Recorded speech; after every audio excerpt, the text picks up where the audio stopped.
What is up, everybody? I am Kevin Iole. Joining me now is the former UFC world champion, Robert Whittaker, on Saturday, October 26th in Abu Dhabi. It is going to be one hell of a show, headlined by the BMF champion, Max Holloway, against the featherweight champion, Ilia Topuria. The co-main event, I don't want to say, I was going to say a rematch, but I guess that's not right. A reschedule bout between the former middleweight champion, Rob Whittaker, and Khamzat Chimaev. Rob, how are you, my friend? Very good, thank you. Thanks for making time for me. I want to bring this up to you. And I don't want to start with a bad thing, but it was 5 years ago this month that you lost the championship.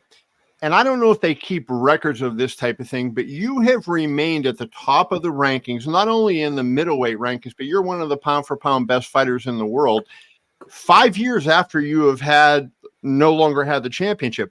And that is amazing. Where does the motivation come from after that championship reign you had to keep going after it and to keep fighting, to stay relevant for as long as you have? Because I don't know that anybody else has ever, after losing the championship, stayed at such a high level for so long. Yeah, you definitely have to reevaluate your goals and your drives. A big part of, I think, my success is understanding where my drive comes from. I do this to provide for my family. And I understand that that's my role as a provider, to put food on the table for the kids. So I take that very seriously. And, it kind of feeds into the fact, like, it is my passion as well. Like, this is what I was put on this earth to do. This is what I was, I truly feel like I was made to do. So, identity-wise, they both kind of just fit together nicely.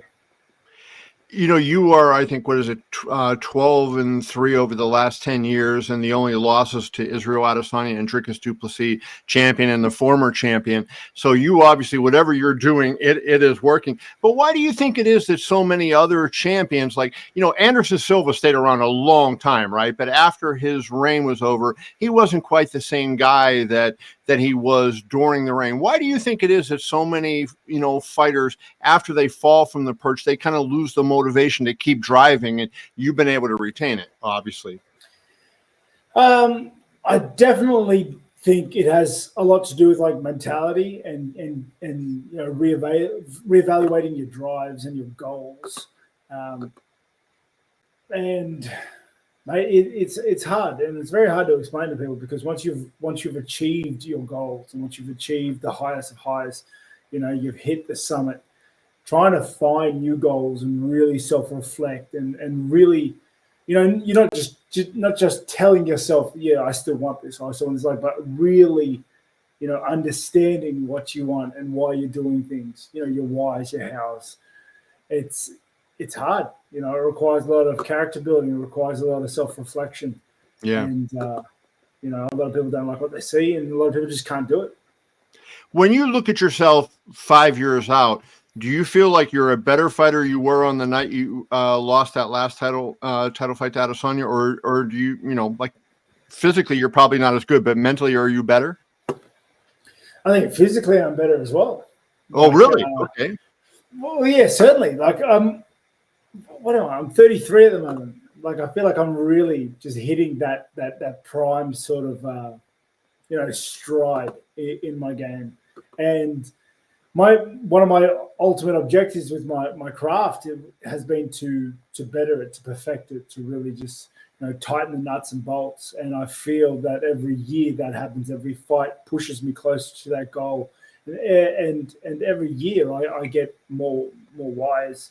I get smarter. I take on board new ideas, new ways of doing things for the better.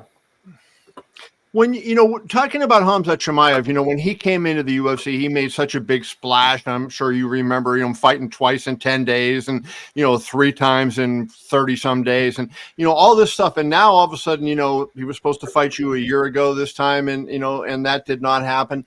Like, what do you make of where he is now? And do you really have any good idea of what to expect from him? I know it's going to be wrestling heavy, obviously, with him, but do you have any idea of, like, what he is now, given how infrequently he's fighting these days? Yeah, I can't speak on his infrequencies. Like, I've been infrequent as well. It's part of the game. to a degree. But I understand what I'm getting myself into. He's a very high caliber fighter. He's very dangerous if you let him be. Obviously he's like very wrestling centric, and he's very good at that, and he's good at pushing his way in and bullying his opponents. But mate, I've been in there with the best of them. I've no stone unturned, and I'm ready. You have, like you say, you have been in the best. You fought with all the elite fighters in the world. But I wonder, like, is there one fight you look back on and you say, I wish I could have changed something about that fight? Right? Was it your performance against Dricus? Was there any fight that you look at in your past and say, I wasn't at my best. I wish I could change this one thing? Yeah, definitely. The fight with Dricus, I'd change that fight for sure. And so I'm gonna know you're looking forward to another shot against him. Like, is his style? He has that. I don't know what you would describe his style, right? But his style was a non-traditional style, I guess. Is that a hard nut to figure out? Is it harder to figure out than it looks like when you're watching him on tape or you're watching him from the stands? Yeah, definitely. And it's something that it's weird fighting against. It's different being across from him and seeing what he's doing, and then he lands hits on you. It's definitely strange.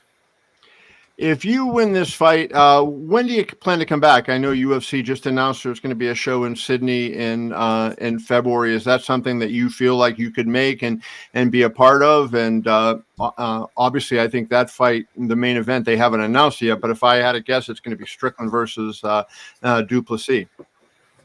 I'll always jump at the opportunity to fight in my hometown, but honestly, I've got to get through this test and then spend some time with the family.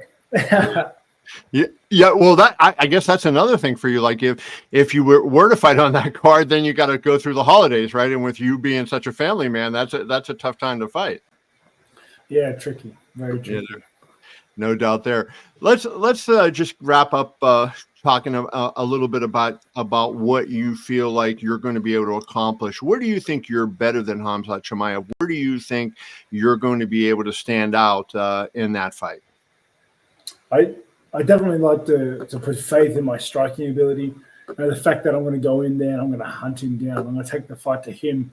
And I don't think he'll be able to stand up to that. I don't think my wrestling defense and the caliber of my striking is going to give him an easy night. I can also fight from the first second through the 25th minute. So right. I hope he's ready because I am. We have seen flashes of this unbelievable punching power he has, and of course I think of the knockout he had so quickly against GM3. Is that something that you have to be aware of? Just, like if you're pressuring him that, a counter shot, like, he does have that one punch power. Mate, small gloves. You gotta be wary of anyone that throws hands in those small gloves. Right. Yeah, that you can get that. All right, brother. What is it like fighting in his home region, right? Is that, that's where he's going to have the big crowd? Like, you fought at home, you've had the heroes reception. Is it take pressure off you because the obligation's on him and the pressure's on him, or like, how do you look at it differently, fighting at home where you're the center point and you're the attention, or being on the road where kind of, everybody's looking the other direction? It's good, man. Like I'm coming over here to conquer. I'm coming over here to take everything from him, to leave with not only a win but his fans, and it motivates me. All right, that is Robert Whittaker, the former UFC middleweight champion, I might say, and future UFC middleweight champion. He wins this one, I have a feeling he is going to get another shot at the championship. Rob, always good to talk to you, brother. I appreciate you. Good luck on the 26th. I appreciate you. Thanks for having me. All the best.